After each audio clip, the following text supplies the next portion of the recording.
Hello and welcome to another episode of TV on TV. I'm State Representative Tommy Vitolo.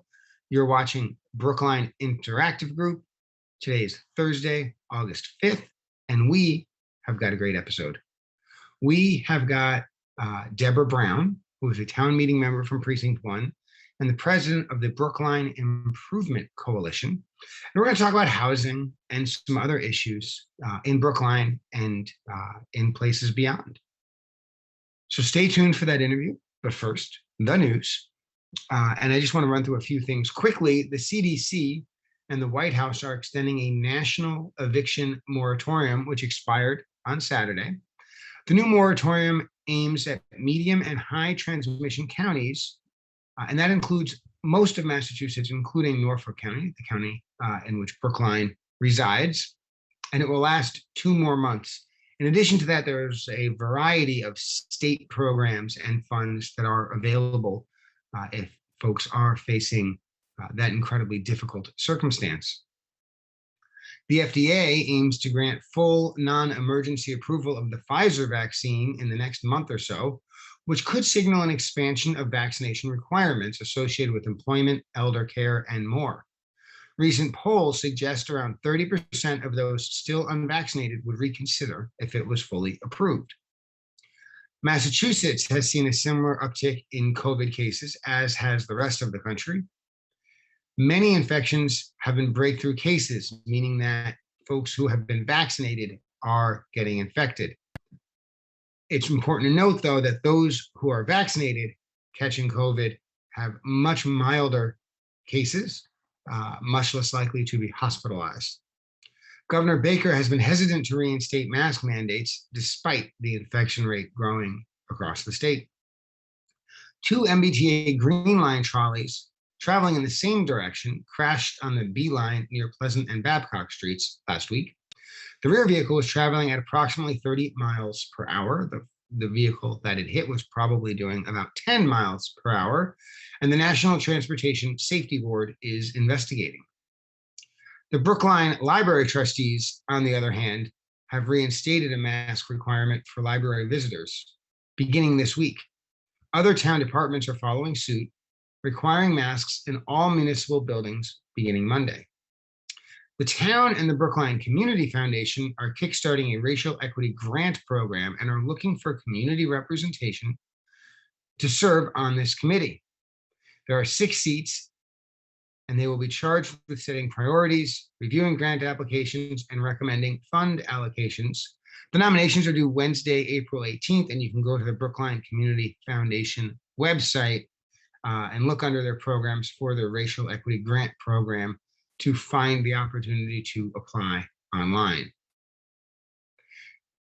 That's the news, at least the news fit to be read in this forum. And I'm really excited to kick it over to the interview recorded last night with my friend, Deborah Brown, who again is a town meeting member, but also importantly, the president of the Brookline Improvement Coalition. So stay tuned.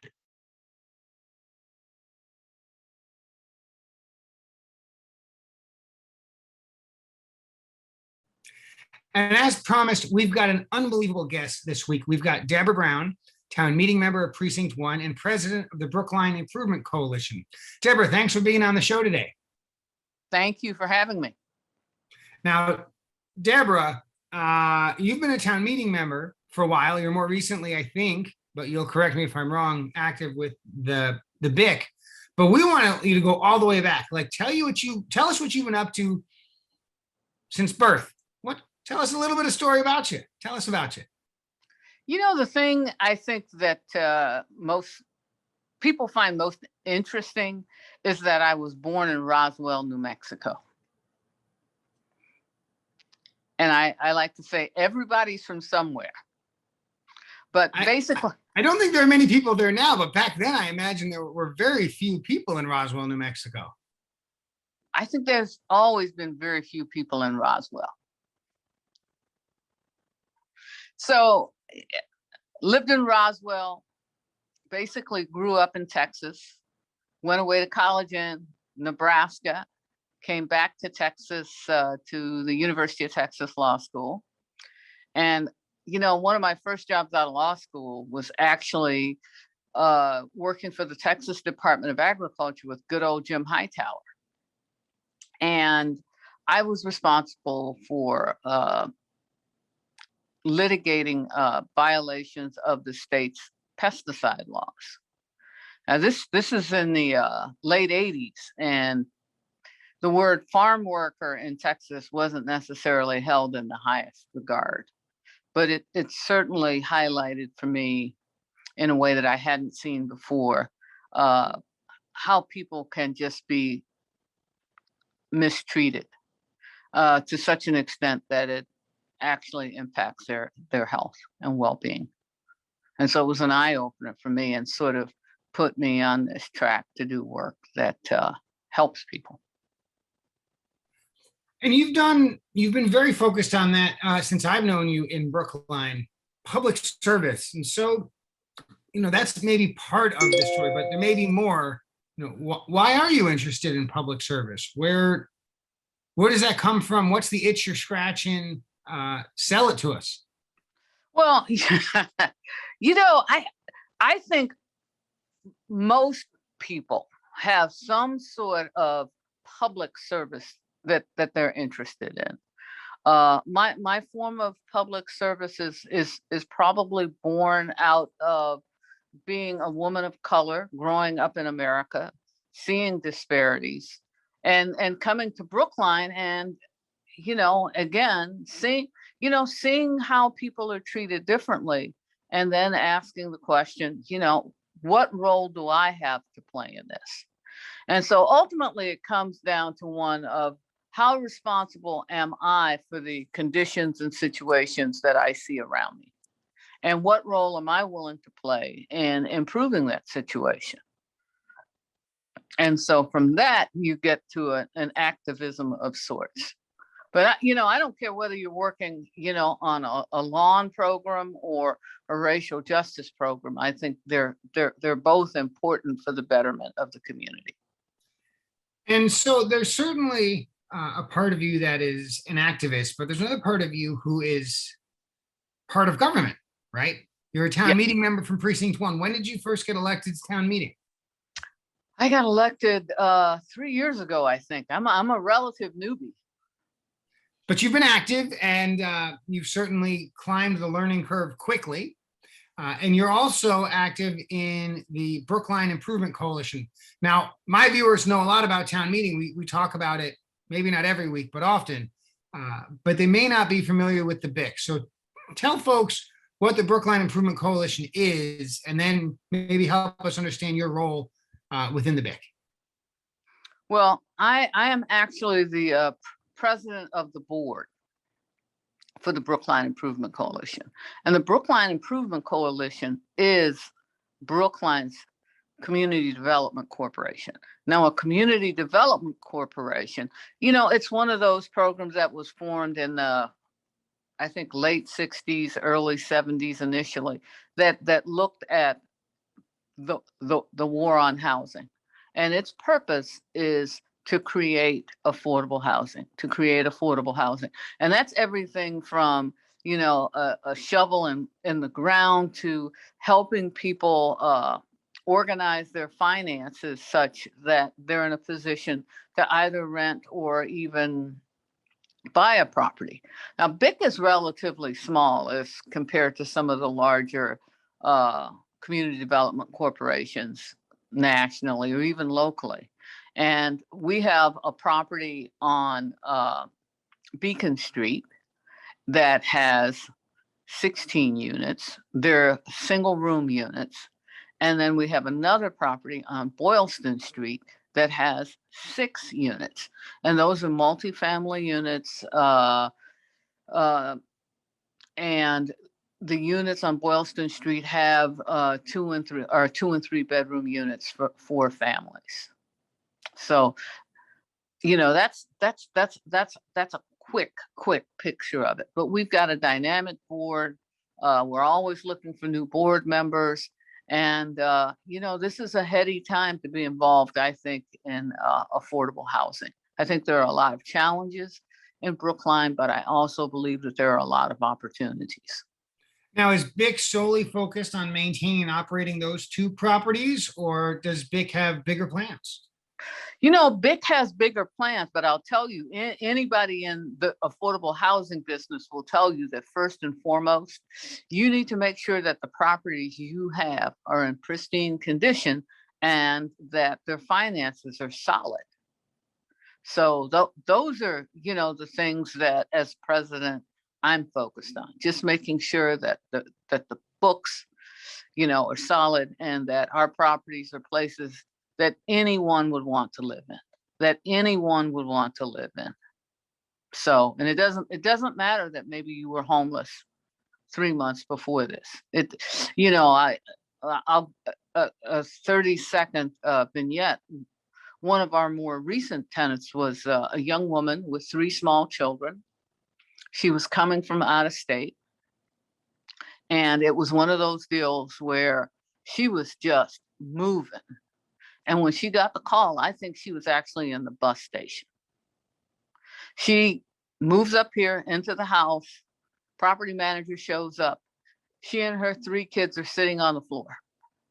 Well, you know, BIC's not in the business of identifying furniture for people, but that's something that we had to do, you know. So we get people largely when they're in their toughest situation. And, you know, that's our purpose. And clearly we want to build more housing, but, you know, we want to make sure that what we have is solid for the people that live there now, as well as for the people that'll live there, you know, 5 years from now, 10 years from now. And certainly in Brookline local politics, there has been far more conversation about both subsidized affordable housing and market rate affordable housing in the last few years than perhaps the 10 or 20 years prior. And so, you know, it's not unique to this moment in time, but there's something going on.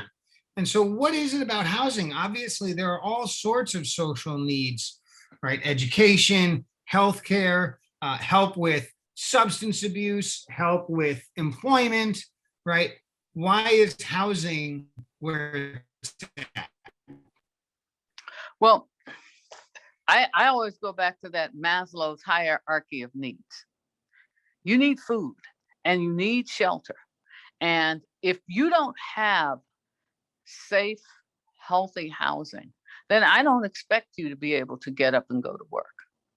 I would expect that the demons that dance around in someone's head become exacerbated. And children can't learn if the housing is not safe, if it's not pleasing. And so I think that's, you know, people are beginning to connect those dots in ways that maybe they hadn't in the past. I know Harvard has done multiple studies on the role of suitable housing and learning.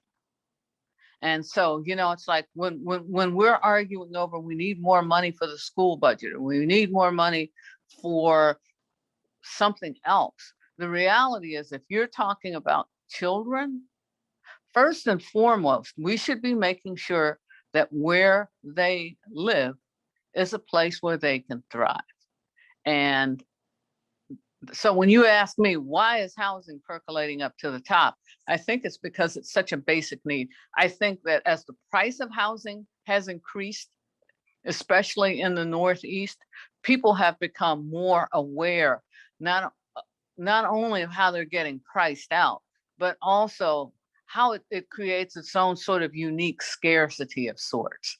And so just very quickly, those are what I think are some of the factors that are driving why people in Brookline are much more concerned about housing.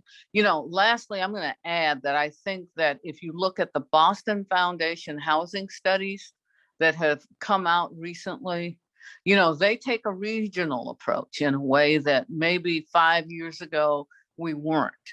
And so we're getting pulled into this, and the select board understands that. Mel Kluckner, the town administrator, understands that, and he serves on some of these committees. So I think there's a lot of things going on that have created this groundswell of interest. but largely it's the economy. So let's bring it into Brookline a little bit. Brookline has a variety of different subsidized housing options. Folks generally agree there aren't enough of those options, right? But there's state housing, there's federal housing, there's Section 8, there's boarding houses. So tell us a little bit about what Brookline's doing well with respect to housing, and then perhaps some places where there's clear room for improvement. Well, Brookline's doing well in really carving out housing opportunities for the elderly. Whether you're talking about the Colonel Floyd renovation that will be taking place shortly, or you're looking at the Center Street project or the Kent Street project. Those are three serious housing opportunities for the elderly in Brookline. 8% of which of the senior citizens in Brookline, I didn't realize this until the past year or so, live in poverty. So, and that's a real number. So if you ask me what we're doing well, we're really trying to address situation for senior citizens, and even the Brookline Housing Authority, in terms of its overall inventory, has been about the business of undertaking some major renovations. And part of that is with sometimes a little seed money from the town, but generally it's because they've been fairly sophisticated in figuring out how to access state and federal dollars, typically in the form of tax credits. But the senior housing, probably over the next 5 or so years, I think we're going to see something that's, honestly, maybe it'll make other communities sit up and go, oh, we can do this for our elderly. We can have the subsidized housing. We can have the low income housing where there's no market rate. And that's the role that Brookline Housing Authority plays. I think the areas for improvement, maybe, we need to do more education around Section 8. I think for the longest time, people heard the phrase Section 8, and they thought, oh my goodness, there's no way I'm going to have a Section 8 tenant. It doesn't pay well. I don't know who these people are, et cetera, et cetera. And nothing could be further from the truth. Here's the deal with Section 8. HUD, through Brookline Housing Authority, the Section 8 program, is going to pay you basically what the market rate is for that housing. And we can thank people like Raul Fernandez for getting that change into Brookline, because he asked the question, why is it so hard to get Section 8? He talked to a few tenants to a few landlords, and the landlords were like, I can't take, $1,500 if what the market is asking for is $2,800. Well, guess what? Now you can get market rate. And I think that's going to be a huge benefit in terms of creating housing opportunities. Now, the other piece is that there's just not a lot of housing. I mean, we need more housing in Brookline if we're going to accommodate, the folks that want to live here. Likely it'll be multifamily dwellings. I'm a person who's a believer in mixed income housing. That's a little harder to do if you're trying to get some of the financing situated as easily. But I think on the family front, there are a lot more opportunities for housing. I think as a city community development corporation, we need to be a little bit more aggressive in trying to partner with other organizations to promote family developments, family affordable housing developments. So we talked a lot about housing, but I know you've got a variety of priorities. So why don't you share with our viewers some of the other things you've been thinking about and working on, and trying to stir up some good trouble about? Well, housing is a big one, but I mentioned something about food. There are a lot of people in Brookline who are not just housing insecure, but food insecure.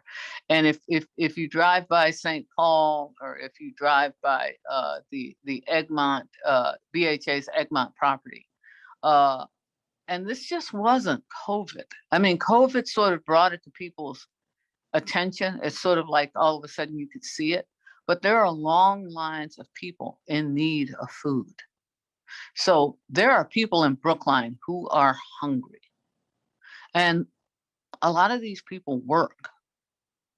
A lot of them are elderly. And so I would like to see like the Brookline Food Pantry fully funded. I would love to see the town figure out how to create community farms so that people that want to grow their own produce in the summer and early fall have an opportunity to do that. So food insecurity is a big concern of mine. I have an interest in trying to figure out how do we help young people between those ages of 16 and 25, when they're most likely to get into trouble. Because there is really no safety net. There's no opportunity for those kids. If they didn't get if they didn't develop sort of a passion for learning or have the financial means to sort of exploit that passion, then they could end up on the wrong side of a whole lot of things, and not just the criminal justice system. But I consider boredom to be a terrible situation to be in. And so, and certainly the Brookline Teen Center is active with people who are young of a particular age, certainly, but they're underfunded, right? They're understaffed. They're doing as much as they can with what they got. And, boredom doesn't start at 13. No, boredom starts when we can't fully fund steps to success at pre-K and introduce young children consistently to, books and a passion for learning and curiosity. It begins at an early age when you realize, walking through BHA properties, that you have these teenagers who are actually babysitting their younger siblings because there's no one, the parents are working. And so those are the kids that end up missing out. And it's not just BHA. I mean, it could be anybody whose family does not have the means or the opportunity to provide, the child care, the daycare, or to send them off to the teenager, for that matter, off to a camp to explore what their passion is. I mean, I typically will ask a young person, what's your passion? And the standard answer for a lot of kids is basketball. And I'm like, all right, well, what else you want to do? Oh, I love basketball. I said, well, do you want to be a trainer if you hurt your knee? How about, the attorney for the basketball pro? Or do you want to be an agent? And they'll be like, I hadn't really thought about that. And it's like, those are careers that will sustain you. Basketball, what are you going to play 2-3 years, best case scenario? But people don't, they don't have those conversations generally. And, those are missed opportunities. But I was talking about that the teen center stops at the age of 18. What happens to those young people between 18 and 25? Those are the kids that get lost. Those are the kids that can end up in systems because we don't have a safety net for them. So that's an issue that I have. I have a real issue about making sure of late that the federal funds that are coming into Brookline, that we're really trying to figure out ways to make sure that people who have been disproportionately impacted by COVID are in some way taken care of. They're never going to be fully compensated, but at least, a good faith attempt to sort of look at the issues that they're dealing with on a day-to-day basis. Another passion I have, and this will be my last one, the elimination of childhood lead poisoning. If I could say that I played a role in anything,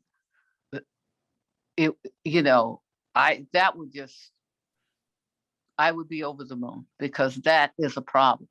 That is the most solvable public health problem that we have. Yeah, I mean, in a sense, it's just a pure money problem. We know what the problem is. Pipes have lead in them. We know how to fix it, replace them with pipes that don't have lead in them. And the only thing that stops us from doing it is money, is a decision that we're going to spend the money we have on that instead of on something else, right? MWRA, the source of our water, does a really nice job in measuring and keeping track, but we know there are lead pipes in Brookline. Of course there are, right? The age of our community essentially guarantees it. And, you talked about the ARPA money. There are a pretty substantial and not yet necessarily finalized list of constraints on how a state or a local government can spend that money. And so there are a lot of great ideas that actually are inconsistent with that. And I think Brookline will have to work hard and engage with the community to figure out what are things that will sort of build sustainable wealth, sustainable programs and services for our community that will benefit the people who so desperately need them, and in ways that are consistent with the federal government's guidance on how to spend that money. And it's going to be tricky. One of the key factors in much of it is that it has to also stimulate employment. And so, if you can give people money to dig a ditch and you're stimulating employment while they're digging. But Brookline isn't a community with a lot of employment inside of the town. And so finding ways to connect it with employment may be a challenge. But it's one challenge of many. And I have no doubt, Deborah, that you will be at the podium, at the table, on the Zoom, making sure that the town is thinking about things the right way. Well, and the town is. I was at a select board meeting last night, and I had worked on a policy paper about how to create some robust community engagement so that we get, meaningful involvement from all strata of the community to hear about a myriad of ideas. And I feel like our elected officials and our senior policy people in town, Melissa Goff, Mel Kleckner, they get it. And they don't want to just do the minimum. I'm hearing them say that they want to create a process that actually figures out, what are our unmet needs? How can we actually create something in this town that we would not otherwise be able to do but for this money? This is a once in a lifetime pot of money coming in. And what can we do that we would not otherwise be able to do? And I hear people talking that way, and it's exciting. When you look at the Brookline Community Foundation, they're engaged in this, and I'm sure they're going to play a role. But the idea is to find that passion, to find the issues, meld the two, and come up with some meaningful outcomes that actually demonstrate that this town improved the lives of people who have been adversely impacted by COVID. Heady stuff. Deborah, thank you for coming on Brookline Interactive Group's channel today. Lovely to see you. I look forward to getting a cup of coffee or an adult beverage with you one of these days. But in the meantime, we have this moment that we shared together. So Deborah, thanks for coming on the show. And to the viewers, thanks for watching. We'll see you next week. Thank you.